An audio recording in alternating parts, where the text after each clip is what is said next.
अधूरी कहानी, एक अधूरे निर्माण के बारे में बताने जा रहे हैं, जो भारतीयों के लिए आकर्षण और आस्था का केंद्र है। ऐसा ही एक रहस्यमय और अद्भुत निर्माण है मध्य प्रदेश की राजधानी भोपाल से 32 किलोमीटर दूर भोजपुर रायसेन जिला। आपको बता दें कि यहाँ कैमरे के इस्तेमाल पर सख्त मनाही है, पर हम इसके कुछ वीडियोस पाने में जरूर सफल रहे। चलिए अब आपको बताते हैं इस अधूरे मंदिर का अनसुलझा रहस्य। भोजपुर की पहाड़ी पर एक अद्भुत विशाल लेकिन अधूरा शिव मंदिर है। यह भोजपुर शिव मंदिर या फिर भोजेश्वर मंदिर के नाम से प्रसिद्ध है। इस मंदिर की सबसे बड़ी विशेषता है यहाँ का विशाल शिवलिंग। विशाल आकार वाले अपने आप में अनूठे शिवलिंग के कारण भोजपुर मंदिर को उत्तर भारत का सोमनाथ भी कहा जाता है। चिकने लाल बालुआ पाषाण के बने इस शिवलिंग को एक ही पत्थर से बनाया गया है और यह विश्व का सबसे बड़ा प्राचीन शिवलिंग माना जाता है।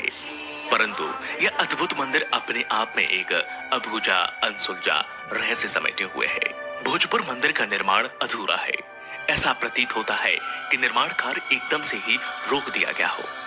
इसका निर्माण अधूरा क्यों रखा गया, इस बात का इतिहास में कोई पुख्ता प्रमाण नहीं है, पर ऐसा कहते हैं कि इस मंदिर का निर्माण एक ही रात में होना था, परंतु छत का काम पूरा होने से पहले ही सुबह हो गई और इस निर्माण को रोक दिया गया। किंतु इतिहास के जानकारों का अनुमान है कि ऐसा किसी प्राकृतिक आपदा, संसाधनों की आपूर्ति कमी अथवा किसी युद्ध के आरंभ हो जाने के कारण हुआ होगा। शायद राजा भोज का निधन हो गया होगा, इसी कारण इसका निर्माण भी हो सकता है कि रोक दिया गया हो। वहीं कुछ पुरातत्व के जानकार ये मानते हैं कि निर्माण काल में पूरे भार के सही आकलन में गणितीय वस्तु दोष का कारण निर्माण काल में ही ढह गई हो।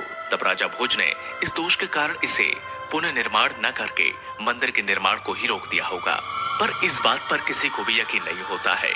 लेकिन वहां पर जो स्थानीय लोग हैं और उस मंदिर से जुड़े हुए जो पुराने लोग हैं, उनकी किंवदंतियां कुछ और ही कहती हैं। इस मंदिर के निर्माण के बारे में दो कथाएं बहुत प्रचलित हैं। पहली जनकथा के अनुसार वनवास के समय इस शिव मंदिर को पांडवों ने बनाया था। भीम घुटनों के बल बैठकर इस शिवलिंग पर फूल चढ़ाते थे।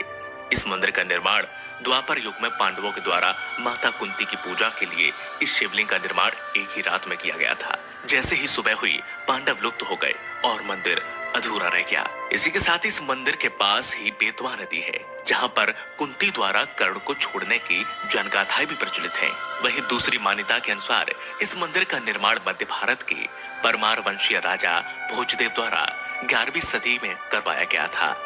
राजा भोजदेव एक अत्यंत प्रतापी और विद्वान राजा थे। उन्हें कला, स्थापत्य और विद्या का महान संरक्षक माना जाता है। उन्होंने